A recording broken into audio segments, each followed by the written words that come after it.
How'll do, everybody. I just want to have a quick video about the terror attack that's happened in Germany, in Mannheim.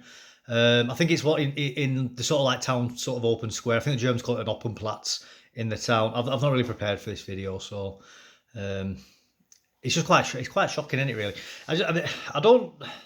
I think the video itself really does exemplify a lot of problems that we're seeing in the West. I believe, I mean, the fact that the mainstream media have called this a far right protest when it isn't. I believe the group was overwhelmingly ex-Muslims who were actually in presentation there. So a Muslim man has taken it upon himself to attack those people. But also the guy himself who was attacked, he's not what you'd call a particularly contentious individual. You know, he's just a man who's stating facts.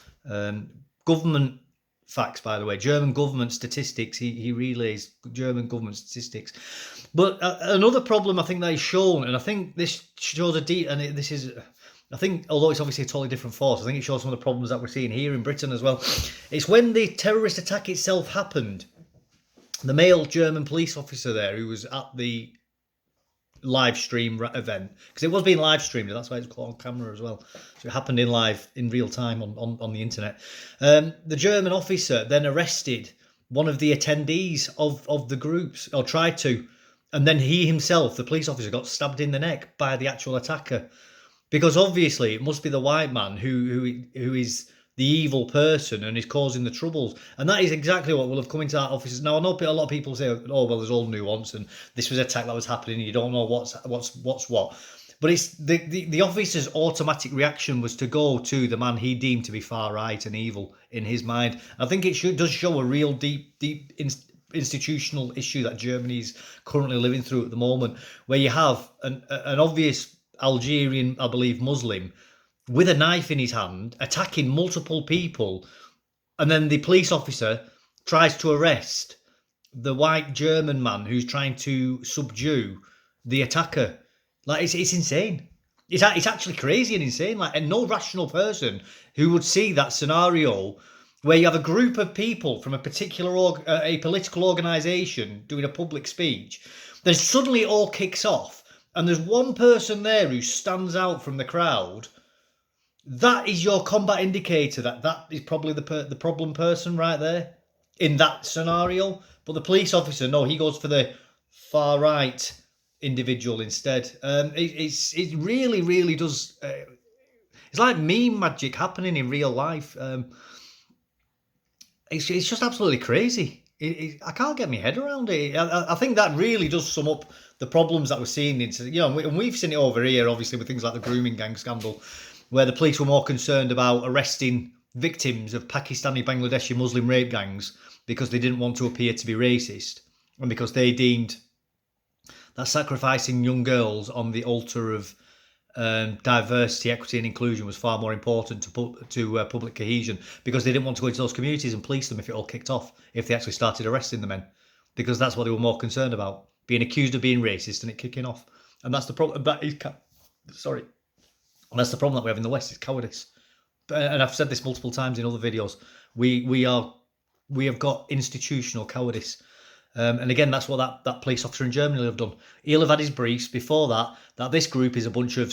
They'll have said things like the neo-Nazis or the far-right lunatics, or these people are trying to undermine the public feng shui of the German people, or whatever it is. And everybody, Germany's obviously got magic soil, and every single person who steps onto German soil is instantly and automatically a German with 2,000 years of Germanic history and blood running through the veins. And anybody who says differently is obviously trying to destroy the German Republic and the people of Germany. So obviously you can't have a person come from a country like Algeria. I think he's from Algeria. He might not be, but I'm going to carry on with Algeria now because I've said it. We can't have somebody come over from a country like Algeria, and they obviously aren't going to retain their own cultures, values, and traditions and sensibilities from that culture. And obviously if they're born in Germany, obviously those new children are automatically going to be 100% German in the way they think and behave, and their parents aren't going to instill on them their home country's cultures, values, and traditions. They're not going to have a sense of alienation in that country, and then maybe take their own cultural identity to an extreme in order to feel like they're part of something, rather than being an outsider living in a foreign country. That's obviously not going to happen, is it? Oh wait, no, that is exactly what happens, and has been proven multiple times. that's exactly what's happening. And we've had multiple so-called experts who continue to say that the West is racist, but keep saying these things. But then they then use it as an excuse that we, as the people who live in who are of these countries, have to bend over further for the foreigners. It's just maddening. It's really, really maddening. But even with that in mind, another point I want to say is I'm in two minds on whether to link the video in or not, because it is quite graphic and violent. But I talk about the importance of self-defense and learning to defend yourself. And I often talk about the dangers of knives. And if you see somebody with a knife, do not try and tackle them. And that video perfectly exemplifies it.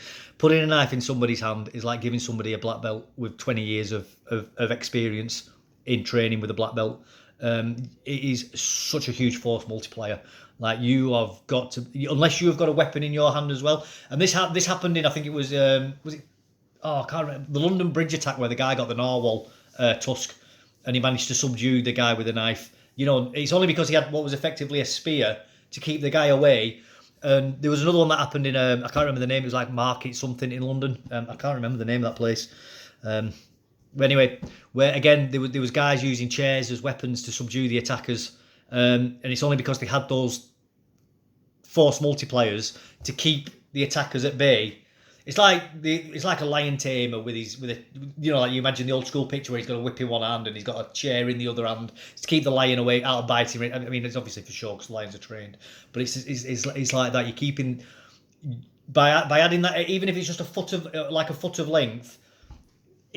You've then got your arm's length plus that extra bit, so you're then technically out of knife range. They can't, although they can stab your arms and slash your arms, they can't stab the trunk of your body where your organs are.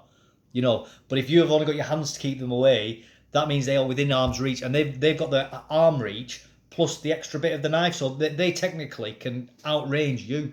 They can still get you in effect, unless you're much larger than them and your arms are much longer than their arms. You're going to really struggle to defend yourself against somebody with a knife. I'm really getting into the weeds of it there, and it's quite a technical conversation. There's loads of ifs, buts, what's, maybe. I don't want to bore anybody with that. These are long conversations of really technical notion. But at the end of the day, a knife attack, and the video of that footage as well, by the way, shows it so perfectly. Knife attacks are so quick. They are really, really quick. And even in medieval times, people weren't scared of swords. Like if I'm not on about in a battle, even on a battlefield actually. The thing, a fully armoured knight feared what was called a rondel dagger far more than he feared a sword or a mace or a spear. Far more, because a knife could get inside all the cracks of the armour and stab him. And it was the same when people were walking around in medieval times. They were far more concerned about people with daggers than they were about people with swords, because you can't see a dagger move or a knife because it's so small and so quick. A sword, it's quite big, quite long. You can follow it with your eyes. You can keep an eye on it. A knife, that's colloquially called a sewing machine. It's what prisoners do in a prison yard. Sorry, I'm making my voice go a bit funny there doing that. Or you can also do the old slasher over the head technique. And that's kind of what that guy was doing in that. He was doing the sort of overhead slashing technique. It's not very pretty, but it's very effective. And it doesn't matter if he's getting killing blows, because every time that's coming down and you're having to put your hands up, slash, slash, slash, slash, slash, slash, slash, stabbing your hands. You can end up passing out just from the blood loss from that. There's not much you can do. It's really, really dangerous. Knives, man, even little tiny ones, so dangerous. Just do not try and be a hero if you're unarmed. You better know what you're doing. And even if you are a professional martial artist, what any good martial arts school will teach you are going to get cut. There is no two ways about it. 100% certainty, unless you have got God himself watching over you on that day for some reason, you are going to get cut, and probably badly, in more than one place. You're going to get multiple cuts and stab wounds to you trying to deal with that person, because that's how dangerous knives are. Anyway, I'm going to leave it at that. Quite a depressing talk. Oh, another point with that video as well, really last one. And again, I don't want to make a generalised statement on all people, because I've seen plenty of footage of the converse, and it probably happens with males as well. But it's the fact that it's a male police officer and his female colleagues stand back and watch him try and tackle this person on his own. And it's just like, wow, that's the backup you want right there, innit? Again, I'm not saying that's all female police officers. There's plenty of female police officers who will run in and try and deal with something. But even with that, I've seen, unfortunately, this is just the reality of the difference between males and females when it comes down to it. I've seen loads of footage as well of up to 4 female police officers trying to subdue one male, and failing miserably. Now, obviously, I've seen that happen with male officers as well, but the frequency on which it happens is hugely different. Is what I'm going to say with that, and that has to be taken as a reality. Now, should that mean that women shouldn't be police officers? No, it shouldn't. No, it shouldn't. But it's something that has to be factored in and thought about, and it needs to be spoken about as well. Anyway, I'm going to leave that there. Not the best conversation or topic today. I hope it's given you a lot to think about. If it has, please do like, subscribe. Please put comments below. I love reading your comments. I love getting back to your comments as well. May not do it straight away. Also, I'm not a closed book. I am willing to change my mind if you've got a strong enough argument. So please don't think that I'm just some guy spouting off crap. I don't claim to be the fountain of all knowledge. I don't claim to be right on everything, although I do believe I am right in what I'm saying at the time. But as I say, if you don't agree with me and I've got a good enough argument, please do put it in the comments, and I'll happily engage with you. And I may very well change my mind. Anyway, I'm going to leave it at that. Thank you very much, and goodbye.